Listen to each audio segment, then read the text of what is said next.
नमो सिद्धाणम नमो आयरियाणम नमो वज्रायाणम नमो लोये सवसाउणम। पंच परमिष्टि भगवंतों की, गणाचार्य भगवान विराग सागर जी महामुनराज की, पट्टाचार्य भगवान गुरुवर विशुद्ध सागर जी मुनराज की,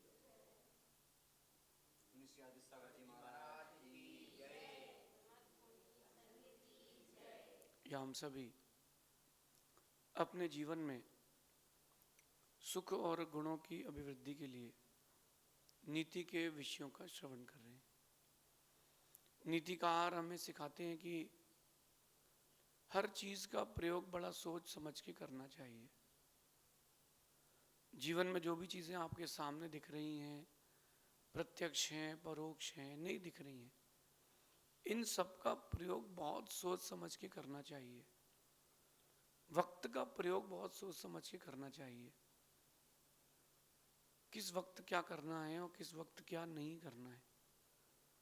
पानी का प्रयोग बहुत सोच समझ के करना चाहिए। कितना उपयोग करना है, कितना नहीं करना है। भोजन भी आप लोग लेते हैं तो उसका प्रयोग भी बहुत चिंतन करके, विमर्श करके करना चाहिए कि क्या लेने योग्य है, क्या नहीं। यहां तक कि सांसों का प्रयोग भी, जो सांसों का आप उपयोग कर रहे हो, प्रयोग कर रहे हो, बहुत सोच समझ के करना चाहिए कहाँ उनका उपयोग हो रहा है और कहाँ नहीं हो रहा है। लेकिन इन सब के अलावा बहुत सारी चीज़ें जो आपको इष्ट हैं, पैसा है, गाड़ी है, संपत्ति है, पद है, रुतबा है, नाम है, इन सब का प्रयोग बहुत सोच विचार के करना चाहिए। लेकिन एक चीज़ और है जो आपकी ज़िंदगी को बहुत ऊंचाइयाँ और बहुत नीचाइयाँ भी दे सकती है, वो है आपके शब्द। इसलिए धन का उपयोग कैसा कर रहे हो कोई बात नहीं, पानी का, पैसे का, लोगों का उपयोग आप कैसा करते हो कोई बात नहीं। अगर कहीं गलत रास्ते पर भी उपयोग कर दिया तो वापस आ सकते हो। लेकिन शब्दों का उपयोग अगर आपने गलत कर लिया है तो जिंदगी आपकी नरक हो जाएगी। सब कुछ निकल जाएगा, बातें खत्म हो जाएंगी, उसका घाव रह जाएगा। एक पत्नी, उसका पति बहुत पैसे वाला है, नाम है, रुतबा है, सब कुछ है, बस एक ही कमी है कि वो गाली दे देता है। तो वो पत्नी कहती है कि मैं अपने पति से खुश हूं, केवल इस बात पर दुखी हूं कि वो गाली देता है और सारे गुण उसके खत्म है उस दिन से। बात समझना, आपके जो शब्द होते हैं, आपके शब्द आपके लिए सब कुछ हैं। वो आपके मन का दर्पण है। आपके शब्द अमृत भी हैं और आपके शब्द विष भी हैं। तो किसी को ऐसे शब्द मत बोलना कि उसके दिल में छेद हो जाए। शब्द ऐसे बोलना कि उसका दिल खिल जाए। सब चीज़ों का प्रयोग आप सोच समझ के करते हो, शब्दों का प्रयोग बहुत सोच समझ के करना, क्योंकि आपके ऊंचे होने वाले जीवन को नीचा करने वाला एक शब्द भी हो सकता है। शब्द व्यक्ति को ज्यादा चुभ जाते हैं तलवार से। आपने किसी को गोली मार दी तो वो एक बार में मर जाएगा। आपने अगर किसी को गोली मार दी तो वो व्यक्ति एक बार में मर जाएगा। लेकिन अगर आपने किसी को शब्दों के बाण मार दिए हैं, निकाल भी दोगे तो वो हर दिन मरेगा। आप लोगों को भी शब्द याद होंगे जब किसी ने आपसे कोई शब्द कह दिया हो। एक होता है मिसअंडरस्टैंडिंग, मैं उसकी बात ही नहीं कर रहा हूँ। मिसअंडरस्टैंडिंग ना करें, मिस्टर अंडरस्टैंडिंग बने। छोटी छोटी बातों पे लेकर के जो आप गलत फहमियाँ कर लेते हो कि उसने ऐसा कह दिया, मैं ऐसा कर दूंगा, ये मिसअंडरस्टैंडिंग है। ये मिसअंडरस्टैंडिंग छोड़िए। ये मिसअंडरस्टैंडिंग आपके शब्द, आपके भाव खराब करती है। मिस्टर अंडरस्टैंडिंग बने कि उसने कह भी दिया तो क्यों कहा, चलो एक बात समझते हैं। चीजों को समझें और समलें। शब्द कोई कहे तो उसकी अंडरस्टैंडिंग लाए और शब्द आप किसी से कहें तो उससे ही कहें जिसके साथ आपकी अंडरस्टैंडिंग हो, वरना आपके सही वाक्य और सही वाक्य को भी व्यक्ति गलत साबित कर देगा। शब्दों का प्रयोग बहुत सोच के समझ के संभल के करें। वापस नहीं ले सकते उसको आप। जो शब्द आपने संप्रेषित कर दिया है उसको आप वापस नहीं कर सकते। आपने किसी को धन दिया, वापस ले सकते हो। आपने भोजन किया और आपको नहीं अच्छा लग रहा है, नहीं पच रहा है, आप उल्टी कर सकते हो, अन्यथा अथवा वो सुबह मल के द्वारा निकल जाएगा। शब्द कहाँ जाएंगे? शब्द तो रक्त की तरह, सांसों की तरह, वायु की तरह जहन में घूमते ही रहते हैं कि उसने ऐसा क्यों कहा, उसने ऐसा क्यों कहा। जब दूसरों के शब्द आपको चुभ जाते हैं, कहीं ना कहीं आपके शब्द भी तो दूसरों को चुभेंगे। नहीं चुभेंगे? चुभेंगे। तो मैं तो कहता हूं कि मार पीट लो ज्यादा अच्छा है, लेकिन कभी किसी को अपशब्द मत करो। घाव जो शरीर में रहते हैं ना, वो तो आजकल क्रीम लगाने से घाव भी मिट जाते हैं, प्लास्टिक सर्जरी हो जाती है। लेकिन शब्दों के जो घाव लग गए उसकी कोई प्लास्टिक सर्जरी नहीं होती, वो रह ही जाते हैं। और उसके लिए कोई उपाय नहीं है, एक ही उपाय है, ओवरलैपिंग करो, तब आप उसको भूल जाओगे। एक समय का बोला गया गलत शब्द व्यक्ति को कई जन्मों तक याद रहता है, कई जन्मों तक, कि उसने ये ऐसा कहा था और क्यों कहा था। तो सभी चीजों का प्रयोग सोच समझ के करना चाहिए, लेकिन शब्दों का प्रयोग, मैं आपसे कह रहा हूं कि कभी आपकी किसी से शत्रुता रही हो, या कभी किसी का आपका किसी से मनमुटाव रहा हो, रहने दो, लेकिन उसके पीठ पीछे या उसके सामने कभी उसके लिए शब्द बुरे मत कहना, क्योंकि दिन निकल जाएंगे वो वापस मित्र बन जाएगा, वो जो शब्दों का इतिहास है वो रह जाएगा। कल चर्चा चल रही थी गांधी जी की भी, तो आप देखो कि गांधी जी ने अहिंसा के बल पर देश को आज़ादी दिलाई है, लेकिन अपने मित्र के घर के आसपास घूम रहे 60 आवारा कुत्तों को मरवाया था। वो जो कहा गया शब्द था कि हाँ मरवा दो, वो आज इतिहास में आज भी दर्ज है। शब्द रह जाते हैं। तो अगर आपको किसी के शब्द बुरे लगते हैं, प्रयास करें कि मैं ऐसा प्रयोग नहीं करूंगा, आपके शब्द किसी को बुरे ना लगे। ये तो आप कर सकते हैं, आपके शब्द किसी को बुरे ना लगे। कह रहे हैं कि आपके शब्द हमेशा अमृत का काम करें, जहर का नहीं।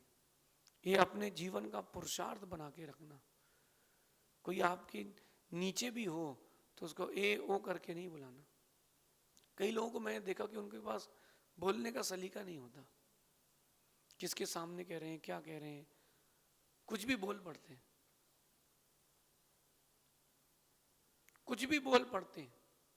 उनको मैंने देखा, उनको ये लगता है कि सबके सामने मैं बोल दूंगा तो लोग ठंडे पड़ जाएंगे। अरे लोग तुम्हारे शब्दों से नहीं डरे, लोगों को अपनी इज्जत प्यारी इसलिए तुमसे दूर हो गए। कोई आपका अपना था वो पराया हो गया, अथवा कोई पराया था वो पराया ही है, दो ही कंडीशन आएंगी। कोई बात नहीं, शब्दों का संप्रेषण ऐसा करना कि रास्ते आगे के लिए खुले रहें, बंद मत कर देना। रास्ते बंद कर दोगे तो कैसे काम चलेगा। हाँ, कोई धोखा दे रहा है, बार बार आपके लिए चीट कर रहा है, आपको नुकसान पहुंचा रहा है, और वो छोड़ के चला गया है, तो उसने बाहर से गेट लगाया है, आप अंदर से लगा लेना, ताकि ना वो खोल पाए और ना वो कभी आ पाए। लेकिन अगर कोई छोटी मोटी बात है, रास्ते बंद मत करना। ध्यान रखना, कभी भी व्यक्ति धोखा नहीं देता, धोखा देता है आपकी उम्मीदें, धोखे देती हैं आपकी उम्मीदें, और धोखे देती हैं आपका वक्त। जो आपका वक्त होता है वो धोखा देता है। इंसान कभी बुरा नहीं होता। रावण का वक्त खराब था तो विभीषण छोड़ के चला गया, सीता का वक्त खराब था तो राम ने छोड़ दिया। वक्त खराब था, इंसान खराब नहीं है। सीता की अग्नि परीक्षा हो गई, सीता ने दीक्षा ले ली, वन को चली गई, लेकिन लवंग कुछ कहाँ गए? राम के पुत्र कहाँ थे? राम के ही पास थे, राम का वक्त अच्छा था। तो आप शब्दों का प्रयोग कर रहे हैं तो उससे आपका वक्त अच्छा भी हो सकता है, आपका वक्त खराब भी हो सकता है। अपना हो या पराया हो, कोई भी हो, शब्दों का प्रयोग हमेशा अच्छा करें। आपके शब्द अमृत की तरह उसके लिए जीवन में मधुरता घोल दें, विष का काम ना कर पाए। आपके शब्द विष का काम ना कर पाए, क्योंकि ये सब चीजें हो जाएंगी, सिर्फ बातें रह जाएंगी, सिर्फ और सिर्फ बातें रह जाएंगी, कुछ भी नहीं बचेगा। टटोल लीजिए जीवन में, छोटे भाई से, बड़े भाई से, माँ से, बचपन में लड़ाई करी, झगड़ा किया, 10 दिन बात नहीं करी, उनके कपड़े छुपा दिए, उसके खिलौने तोड़ दिए, वो सब बातें हो गई खत्म। लेकिन वो जो उसने कहा था ना कि तू गंवार है, तू किसी काम का नहीं है, तू खोटा सिक्का है, वो शब्द याद है, क्योंकि श्रुत सीधा मस्तिष्क में जाता है। जो भी आप श्रुत सुनते हैं वो सीधा मस्तिष्क में जाता है, और श्रुत मस्तिष्क में जाता है और वो फिट हो जाता है। ये मैं आपसे अपने अनुभव से कह रहा हूँ। मेरे लिए भी बहुत सारे लोग पीठ पीछे मेरे सामने बहुत सारी बातें करते हैं, मैं सुनता हूँ और प्रयास करता हूँ कि उनको भूल जाऊं। यद्यपि बहुत कठिन काम है उनको भूलना, उन शब्दों को भूलना बहुत कठिन काम है, लेकिन अगर नहीं भूलेंगे तो जिंदगी आपकी हैवान जैसी हो जाएगी। ये जो बड़े बड़े केस होते हैं कि इसने उसको मार दिया, माँ ने बेटे को मार दिया, बेटे ने माँ को मार दिया, पत्नी ने पति को मार दिया, पति ने पत्नी को मार दिया, ये जो लड़ाई चालू होती ना शब्दों से होती है। और वो शब्द व्यक्ति यहां बसा के रखता है कि नहीं, इसने कहा तो क्यों कहा, कम बोले काम का बोले। मैं तो कहता हूं कि ना बोले ज्यादा अच्छा है। आप नहीं बोलेंगे, लोग आपसे नहीं जोड़ेंगे, चलेगा, लेकिन कम से कम कोई शत्रु तो नहीं बनेगा। आप भूखे हैं तो बचने का चांस है कि पानी पी के जी लेंगे, हवा पी के जी लेंगे, कोई भोजन दे जाएगा। लेकिन अगर अब तुमने जहर खा लिया है तो क्या करोगे? जहर खा लिया तो मरना निश्चित है। तो जो आपने शब्दों का संप्रेषण बुरी तरीके से किया है वो जहर खाना है, और आपने जवाब नहीं दिया है, वो भूखे रहने की तरह है। चलो आज का दिन तो निकल जाएगा, कल जीने की उम्मीदें हैं। तो अपना हो या पराया हो, शब्दों का प्रयोग बहुत सोच समझ के करें। मैंने तो देखा है कि कुछ लोगों के शब्द कांटों से अधिक नुकीले होते हैं। कांटा तो पैर में घुस जाए और निकल जाए तो ठीक हो जाए, लेकिन कई लोगों के शब्द ऐसे रहते हैं कि वो एक बार घुस गया ना कांटे की तरह दिल में, तो निकालो तो दिल साथ में आ जाता है। अब बात ये आ रही है कि ऐसे शब्द सुन लिए हों और ऐसे शब्द कह दिए हों तो क्या करें? क्योंकि बीमार तो अपन सब हैं ही, कह देते हैं, तब क्या करें? किसी ने कह दिए हों तो भूलने का प्रयास करें। अच्छे शब्दों को इतना उसके ऊपर रखते जाएं कि वो जो बुरा दिन था या बुरे शब्द थे वो कहीं दब के नीचे मर जाए। वो शब्द, बुरा शब्द नीचे दब के मर जाए, उसकी बदबू ऊपर नहीं आना चाहिए। कई संप्रदायों में जो कोई मर जाता है उसको जमीन में गाड़ते हैं, वहां से बदबू नहीं आती कभी। समय के बाद वो शरीर गल जाता है, बदबू नहीं आती कभी। आप कब्रिस्तान के वहां से निकलना, बदबू कभी नहीं आती। ऐसे वो बुरे शब्दों को इतना गाड़ दो, अच्छे शब्दों के नमक डाल दो कि वो गल के वहीं खत्म हो जाए, बाहर नहीं आए। किसी ने कह दिए हो तो आपके लिए तो बात है, अब आपने किसी के लिए कह दिए हो, एक बार दिल से उसे क्षमा मांग के आना। वो ना स्वीकारे कोई बात नहीं, दिल से क्षमा मांग के आना और उसके साथ इतना अच्छा व्यवहार करना कि उसको ये विश्वास हो जाए कि हाँ ये व्यक्ति सुधर रहा है, सुधर गया है। ये मैं आपको अपने अनुभव का बता रहा हूँ, क्योंकि गलतियां मुझसे भी हुई हैं, ये प्रयोग मेरे साथ भी हुए, आपके साथ भी जीवन में हुए हैं। अगर भारत में 150 करोड़ लोग हैं तो 150 करोड़ में से 150 करोड़ के साथ ऐसा हुआ है। साधु हो असाधु हो, नेता हो अभिनेता हो, व्यापारी हो व्यवहारी हो, सबके साथ ये होता है। बचपन का हो या बचपन का हो, एक ह्यूमन टेंडेंसी है। क्यों ना अपन अपने जीवन को एक नई दिशा दें, अपने शब्द जहां भी निकलें लोग दीवाने हो जाएं। लोग इस बात के दीवाने हो जाएं कि जो विपरीत परिस्थिति थी उसमें भी क्या संभाला है। क्रिकेट देखा होगा आप लोगों ने, बहुत अच्छे से क्रिकेट देखा होगा। देखना आपकी, एक मैच ऐसा होता है कि हार चुके हैं, कोई नहीं बचाने वाला है, हार ही चुके हैं, फिर भी एक खिलाड़ी ऐसा रहता है जो सारा प्रेशर किनारे रख करके अकेला पूरा मैच निकालता है। वन मैन शो जिसको कहते हैं, वो अकेला पूरा मैच निकालता है, वन मैन शो करता है, वो पारी याद रहती है। अपन भी ऐसी पारी खेलें जो इतिहास के लिए दर्ज रहे। अपन भी ऐसे कुछ शब्दों का, संभाषण का प्रयोग करें कि आपके जाने के बाद भी वो इतिहास रहे कि यार वो आदमी था, उसके शब्द थे, वो व्यक्तित्व था। जो हो चुका है उसको डिलीट करें, एक नई राह गढ़ें। क्यों ना अपन शब्दों का सही संप्रेषण करें। मिसअंडरस्टैंडिंग नहीं करना, मिसअंडरस्टैंडिंग बनना है। अगर आपके किसी अपने ने कोई शब्द कह भी दिया है तो अंडरस्टैंडिंग तो लाओ कि क्यों कह दिया है। कोई बात नहीं, उसका वक्त खराब था, उस समय मन खराब था, उस समय उसको कुछ और चिंतन चल रहा था, उस समय हो सकता है उसके मन में कसाई चल रही हो सकता है उसके मन में और भी बहुत सारे विकल्प चल रहे हो। कोई बात नहीं, कोई बात नहीं, विकल्प नहीं करना, अंडरस्टैंडिंग लाएं।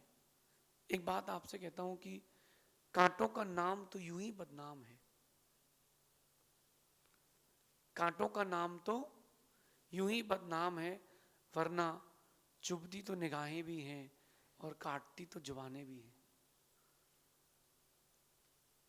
कांटों का नाम यूं ही बदनाम है। आप देखो कांटों को कितना बदनाम कर दिया कि कांटे चुभते हैं, सुई चुभती है, इंजेक्शन की निब चुभती है। अरे कांटों का नाम तो यूं ही बदनाम है, चुभती तो निगाहें भी हैं, काटती तो जुबानें भी है। कभी आपके साथ हुआ होगा, कभी आपने किया होगा। क्यों ना आज सारी चीजों को वाइंड अप करके नई जिंदगी की ओर चलते हैं। पुराने की बातें बारे में सोचोगे, पुरानी चीजों का चिंतन करोगे अगर आप, तो वो गंदगी और बढ़ेगी। ये कचरा किसने मेरे घर के सामने फेंका, एक व्यक्ति कह रहा है ये कचरा किसने मेरे घर के सामने फेंका। ये आधा घंटे तक चिल्लाने से, बोलने से क्या मतलब है। कचरा फेंक दो, गंदगी खत्म हो जाएगी। आप लोग लड़ते हो कि ऐसा क्यों बोला, अरे वो शब्द फेंक दो, बात खत्म हो जाएगी। कोई एक्सेप्ट कर ले और कोई डिलीट कर दे, डाटा समाप्त। इस नीति को अपने जीवन में उतारना, बहुत सुख मिलेगा, बहुत शांति मिलेगी। मैं इसी नीति पर जीता हूं। किसी ने कुछ बोल भी दिया और कुछ हो भी गया हो तो ओम डिलीटाय नमः, जिंदगी नए सिरे से नए चालू करें। आज नया सवेरा, आज की नई जिंदगी। कल की रात ढल चुकी, कल की जिंदगी समाप्त है। कब तक दूसरों के शब्द संभाल के रखेंगे। छोड़ो, आगे बढ़ो, नई जिंदगी है। लेकिन बहुत कठिन है, बहुत कठिन है। पुरानी चीजों को भूल पाना बहुत कठिन है। बुरे दिनों को व्यक्ति अच्छे दिनों में भी याद रखता है, शायद इसीलिए बुरे दिन जाते नहीं है। शब्दों को संभाले नहीं, शब्दों को बिखेर दें जो बुरे हों, और जो अच्छे हों उनको बीज बना करके जीवन का एक सुंदर वृक्ष बनाएं। शेष आगे देखेंगे। भगवान महावीर स्वामी की